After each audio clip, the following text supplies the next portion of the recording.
નમસ્કાર વિદ્યાર્થી મિત્રો, આજે આપણે પર્યાવરણમાં એટલે કે આસપાસમાં ધોરણ 4માં આપણે આગળના પ્રશ્ન નંબર 6 સુધી અભ્યાસ કર્યો હતો સ્વાધ્યાય પોથીમાં. હવે આપણે પ્રશ્ન નંબર 7 વિશે અભ્યાસ કરીશું. તો શું કહે છે? નીચેના પ્રશ્નોના ઉત્તર લખો.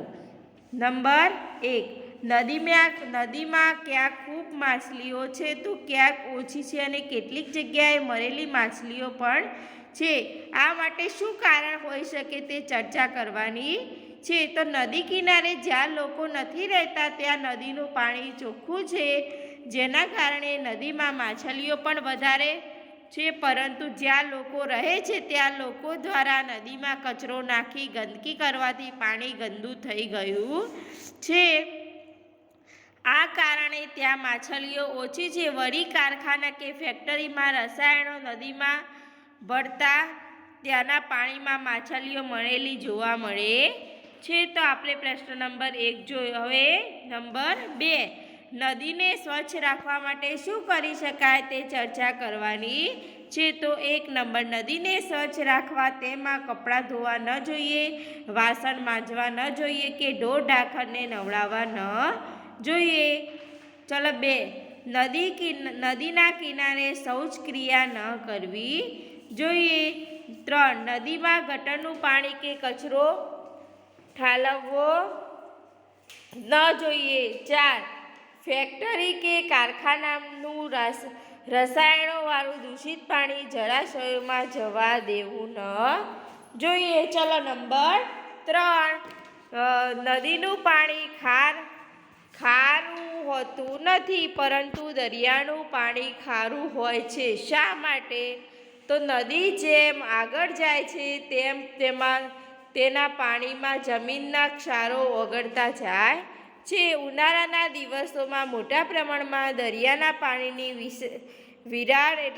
વરાળ બને છે, ત્યારે ક્ષારો દરિયામાં જ રહી જાય છે. આવું વર્ષો સુધી બનતા દરિયાનું પાણી ક્ષારવાળું વધી જતાં તેનું પાણી ખારું બને છે. હવે આવ્યો નંબર 4, તમે ક્યારેક નદી કે દરિયા કિનારે ગયા છો? તો ક્યારે? તો ગયા વર્ષે વેકેશનમાં અમે સોમનાથ ગયા હતા. ત્યાં અમે દરિયા કિનારે ગયા હતા. નદી તો અમારા શહેરમાંથી પસાર થાય છે. ત્યાં રિવરફ્રન્ટ છે, ત્યાં અમે ઘણી નદી કિનારે ગયા છે. આ ઉપરાંત પ્રવાસમાં નારેશ્વર ગયા હતા, ત્યારે નર્મદા નદીના કિનારે ગયા હતા અને ત્યાં સ્નાન કર્યું હતું. ચલો 5 નંબર, પૂર આવે ત્યારે શું થાય? તો પૂર આવે ત્યારે નદીનું પાણી તેમના કિનારાની બહાર જઈને ખેતર, ગામ કે શહેરોમાં ફેલાઈ જાય છે, જેનાથી પાક, ઘરો, જાનમાલને ખૂબ જ નુકસાન થાય છે. જાહેર માર્ગો પણ પાણી ફરી વળવાથી વાહન વ્યવહાર જાય છે. ચલો 6 નંબર, તમે તળાવ કે નદીમાં ખરાબ પાણી જોયું છે? તો ક્યાં જોયું છે? તો હા, મેં તળાવ કે નદીમાં ખરાબ પાણી જોયું છે. હું મારા મામાને ગામ ગયો. ત્યાં ગામમાં તળાવના બાજુના મેદાનમાં અમે ક્રિકેટ રમવા ગયા હતા, ત્યારે મેં તળાવ જોયું હતું. હવે ખરાબ પાણી જોયું હતી. તેમાં લોકો કુદરતી ફાજલે જતા હતા, ત્યાં કપડાં ધોતી હતી, ઢોર પાણીમાં નાતા હતા, તેથી તળાવમાં ખૂબ જ ખરાબ હતું. ચલો, નદી લોકમાતા કહેવાય છે. તો માનવે શરૂઆતમાં પોતાના વિકાસ માટે નદી કિનારે વસવાટ કર્યો. 2, માનવ જીવન માટે જરૂરી પાણી નદી મારફતે સરળતાથી મળી જાય.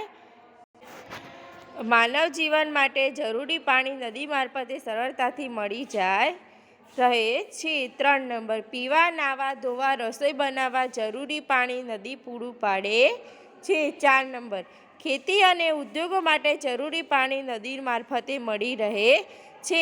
આમ નદી આપણી પાણીની જરૂરિયાત પૂરી પાડતી હોવાથી તે લોકમાતા કહેવાય છે. ચાલો 2 નંબર, કારખાનાનું દૂષિત પાણી નદીમાં છોડવું ન જોઈએ. તો કેમ ન છોડવું જોઈએ? તો કારખાનામાં દૂષિત પાણી નદીમાં છોડવાથી નદીનું સારું પાણી પણ દૂષિત પાણીમાં માછલી અને અન્ય જળચર પ્રાણીઓ મૃત્યુ પામે છે, આથી અન્ય જળચર પ્રાણીઓ મૃત્યુ પામે છે, આથી કારખાનાનું દૂષિત પાણી નદીમાં છોડવું ન જોઈએ. ચલો 3 નંબર, ગામડામાં કે શહેરમાં તળાવ કે નદીનું પાણી ચોખ્ખું રહેતું નથી. તો ગામડામાં કે શહેરમાં લોકો તળાવ કે નદી કિનારે કપડાં ધોવે છે, વાસણ માંજે છે, ઢોરને નવડાવે છે, મળમૂત્ર કરે છે અને કચરો ઠાલવે છે, આથી ગામડામાં કે શહેરમાં તળાવ કે નદીનું પાણી ચોખ્ખું રહેતું નથી. તો વિદ્યાર્થી મિત્રો, આપણે જોયું આજે પ્રશ્ન નંબર 7નો અભ્યાસ કર્યો. તો આ વિદ્યાર્થી મિત્રો, હવે આપણે જોઈએ પ્રવૃત્તિ. તો તમે શું અવલોકન કર્યું? સાચી જગ્યાએ સાચાની નિશાની કરવાની છે. તો સામગ્રી છે પાણીમાં ઓગળી જાય, પાણીમાં ઓગળતી નથી, પાણીનો રંગ બદલાય છે અને પાણીનો રંગ બદલાતો નથી. તો ચાલો જોઈએ. ખાંડ નાખીએ તો પાણીમાં ઓગળી જાય, પછી અને પાણીમાં ઓગળતી નથી, તેમાં પાણીનો રંગ બદલાય. ભાઈ ખાંડ નાખીએ તો ના બદલાય, તો પાણીનો રંગ બદલાતો નથી, એમાં પણ રાઈટ કરવાનું છે. ચાલો મીઠું નાખીએ તો પાણીનો રંગ પાણીમાં ઓગળી જાય, પછી તેમાં પાણીનો રંગ બદલાતો નથી. ચાલો લીંબુનો રસ નાખીએ તો પાણીમાં ઓગળી જાય અને તેમાં રંગ બદલાતો નથી. તો હળદર નાખીએ તો પાણીમાં ઓગળી જાય પણ પાણીનો રંગ બદલાઈ જાય છે. ચલો સાબુનું પાણી નાખીએ તો પાણીમાં ઓગળી જાય છે અને પાણીનો રંગ બદલાતો નથી. તો 6 નંબર છે લોટ. લોટ પાણીમાં નાખીએ તો ઓગળી જાય, ના ઓગળે ભાઈ, પાણીમાં ઓગળતી નથી. હવે દાળ. દાળ પાણીમાં ઓગળતી નથી ને પાણીનો રંગ બદલતો નથી. શરબતમાં પાણી ઓગળી જાય છે અને પાણીનો રંગ બદલાતો નથી. ખાવાના સોડા નાખીએ તો પાણીમાં ઓગળી જાય. તેલ, રાઈ, તલ કે કોઈ પણ નાખીએ તો પાણીમાં ઓગળતી નથી ને પાણીનો રંગ બદલાય છે. અહીં તમારે ઝરણું, તળાવ, નદી અને દરિયો દોરવાના ચિત્રો આપેલા છે ને તે ચિત્રો દોરવાના રહેશે. ચલો 8 પ્રકારના પ્રશ્નો. દરિયામાં શાનું પાણી સતત આવવાથી દરિયો ભરેલો રહે છે? તો તળાવોનું, જળાશયોનું, નદીઓનું કે ખાબોચિયાનું? તો નદીઓનું. તો ક આવે. નદીઓમાં દૂષિત થયેલું પાણી પીવાથી શું થાય છે? તો રોગચાળો થાય છે. ખેતી અને સિંચાઈ માટે શું ઉપયોગી છે? તો નદી. તો ખેતી અને સિંચાઈ માટે નદી ઉપયોગી છે. તો વિદ્યાર્થી મિત્રો, આપણે જોયો પાઠ નંબર 13. આ પાઠ નંબર 13 તમારે તમારી સ્વાધ્યાય પોથીમાં સારા અક્ષરે લખવાનું છે અને જોડે જોડે પ્રશ્નો પણ તૈયાર કરવાના અને નોટબુક્સમાં પણ લખવાનું